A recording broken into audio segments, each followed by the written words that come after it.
My manipulative brother was stealing from our dying mom, so I exposed him, and she kicked him out. He returned to steal from her again, so this time I called the cops, and that's when my mom revealed a disgusting secret about him. My mother was dying from lung cancer, and I remember walking in on my brother stealing her opioid patches which she needed for pain relief. I demanded to know what he was doing, and although he denied it at first, I kept pressing him until it eventually got too much for him, and he blurted out, "Fine, I am stealing them. And guess what? I do it every night. Each time she goes to bed, I walk in, kiss her forehead and say goodnight, mommy, then reach under her bed and steal a few more. Is that what you wanted to hear?" But that wasn't it. He even went as far as convincing our mom that she was misplacing her patches and helped her look for them. I asked him why, and he explained that he's selling them, as apparently he owes money to some really bad people. His logic was that mom will die anyway, so he may as well save his own life. According to him, it's what she would want. That was the moment I lost it and began yelling.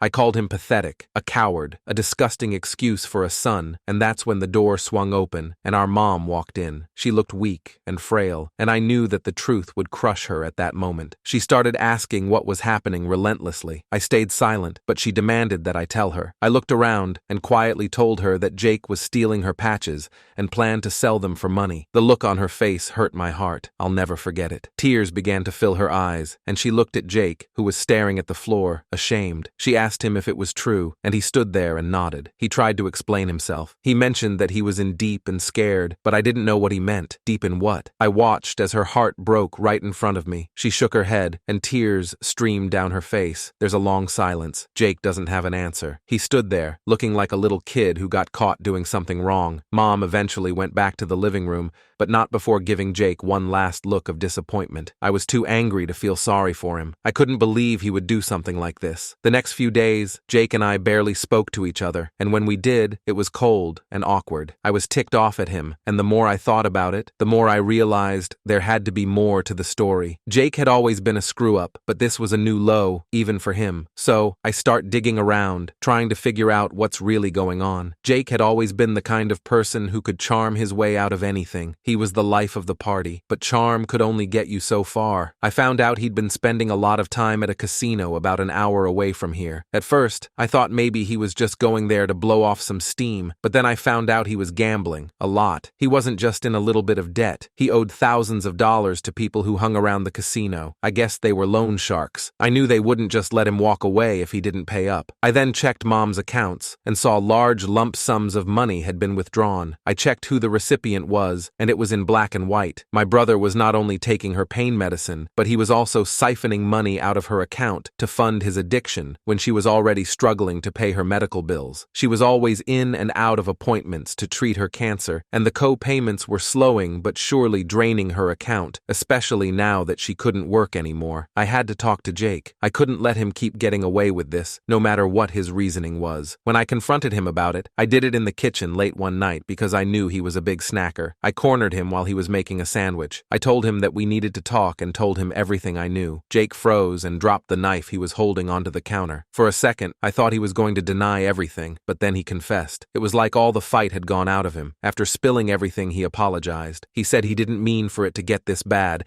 and thought he could handle his addiction, and now he didn't know what to do. He told me that they would end him if he didn't get them their money by next month. He slumped down into one of the chairs at the kitchen table and buried his face in his hands. I just stood there and stared at him. I wanted to feel sorry for him, but I couldn't. Not after what he did to Mom. I told him that he needed to leave. He couldn't stay here and keep stealing from Mom. Jake didn't argue. He just nodded, looking defeated. He packed up his things and left, and for a moment, I felt a small sense of relief. At least he wasn't here to cause any more trouble. But that relief didn't last long. Mom's health started getting worse. The cancer was spreading, and the patches weren't enough to keep the pain away anymore. She was in constant agony, and there was nothing I could do to help her. It crushed me watching her suffer like this. She asked me to forgive Jake, but I couldn't. Every time I thought about what he did, it made my blood boil. I tried to focus on taking care of Mom, but it was hard. The anger messed with my sanity. A few days later, I heard a noise in the house. It was late, and everyone should have been asleep. I got up and went to check, and I found Jake running around the house and throwing things in a bag. He threw any electronics he could find and all our valuables in his sack. After he rummaged through my stuff, he tried to steal more of Mom's things: jewelry, cash, anything he could get his hands on. I saw red. I grabbed him by the arm and yanked him away from the dresser. I yelled at him, and he said he was sorry and begged for one more chance. He said he needed the money that night, or he would be done for. I didn't care. I told him that I would call the police. He begged that I didn't, and said that the people he owned would come for us if I did. I almost believed him, but reached for my phone and dialed anyway. But before I can hit call, Mom's voice echoed down the hall. She used all the strength in her body to tell us to stop. She stood there, barely able to keep herself upright, her face twisted in pain. Seeing her like that, knowing how much she's suffering, broke something inside me. I had to protect her. I called the police, and they came and took Jake away. As they're dragging him out, he looks at me, betrayed. With Jake in jail, the house was quieter. Mom's condition felt like it was getting worse by the day. The doctors said there was nothing more they could do. I could see she was hanging on by a thread, and all I could do was try to make her as comfortable as possible. One afternoon, as I sat by Mom's bed, she said she wanted to spend a day together, just the two of us. I was surprised given how weak she had been lately, but she looked better that day. She looked energetic, and I hadn't seen her like that in so long. She wanted to visit some of my favorite places from when I was a kid, which we hadn't visited in years. We started the day at the old ice cream shop downtown, with worn-out booths and the bell that jingled when you walked in. The same lady who had served us when I was little was still behind the counter. Her face was more wrinkled, and her hair had turned gray. She handed us 2 scoops of our favorite flavors. We sat in our usual booth by the window, and for a moment it felt like I was 10 years old again, laughing with Mom as the ice cream dripped down the cone. Afterward, we drove to the park where I used to play as a kid. The swings were still there, but they looked smaller now. We walked along the path, and as we passed the old playground, memories of summer days filled with laughter and scraped knees came rushing back. After a successful day, we drove home, and I helped her into the living room. She took a deep breath and told me that she had news to tell me. She said the doctors said that the cancer was more aggressive than they had initially thought, and she didn't have much time left. I felt my heart sink. All the joy I felt during our day was sucked out of me. I tried to speak, but the words wouldn't come. She squeezed my hand and told me she needed to ask me something important. She wanted me to forgive Jake. She knew what he had done, but she didn't want to leave this world with her sons at odds. She said she understood how angry and hurt I was, but she asked me to try, for her sake, to let go and find a way to forgive him. It was her last wish, and the one thing she wanted more than anything else. She then asked me to forgive her. I asked for what? I told her that she hadn't done anything wrong to me, and I saw the tears form in her eyes. She said that she needed to come clean about my father. Our dad left us when I was 5, and Jake was 3. I didn't understand why he left, but I've hated him ever since. She confessed that he didn't leave us because he didn't love us. He left because he was in deep trouble since he had a gambling problem, just like Jake. She kicked him out to protect us from the people who were after him. I asked her why she didn't tell us, and she said that she didn't want us to feel like he had chosen his addiction over us. She then said she also didn't want us to worry. She thought if she kept it from us, we would grow up without the pain of him being there, and now she could see she was wrong. The weight of her words sunk in, and I realized that Jake was just following in our dad's footsteps. He was trapped in the same cycle of addiction, and Mom tried to protect us from it, but it was too late now. A few days later, Mom's health took a turn for the worse. I rushed her to the hospital, but it was clear that there was nothing more they could do. She passed away peacefully, but the loss felt unbearable. At her funeral, I stood there filled with anger and sadness. Jake was let out of jail to attend, and when I saw him, all the emotions I'd been holding back came rushing out. I told him I couldn't believe he had done this to her. He stole from our dying mother. Jake looked hollow. His eyes were glossed over. He tried to apologize and explain that he learned his lesson, but I couldn't hear it. It hurt too bad. I told him I never wanted to see him again, and his face dropped even lower than before, but I didn't care. I turned my back on him and walked away. After the funeral, I decided to cut Jake out of my life for good. Weeks turned into months, and I tried to move on with my life, but it wasn't easy. Every time I closed my eyes, I saw Mom's face, the look of pain and betrayal when she found out what Jake had done. I tried to focus on anything that would keep my mind off what happened. I started seeing a therapist, hoping it will help me work through the anger and the pain. It helped a little, but there's still a part of me that couldn't let go of what Jake did. I couldn't forgive him, no matter how much I wanted to. I kept thinking about what Mom said, how Dad had the same problem, how she tried to protect us from it, but it didn't make it any easier to accept what happened. Jake tried to reach out to me a few times. He sent letters from jail. I read them, but I didn't respond. I knew he was sorry, but it didn't change what he did. Eventually, the letters stopped coming. I didn't know if he gave up on trying to make things right, or if he accepted that I didn't want anything to do with him. One day, I got a call from the warden at the prison where Jake was being held. He told me that Jake had been involved in a fight and that he was in the hospital. I hung up the phone, and for a long long time, I sat there staring at nothing. Part of me wanted to rush to the hospital to see if Jake was okay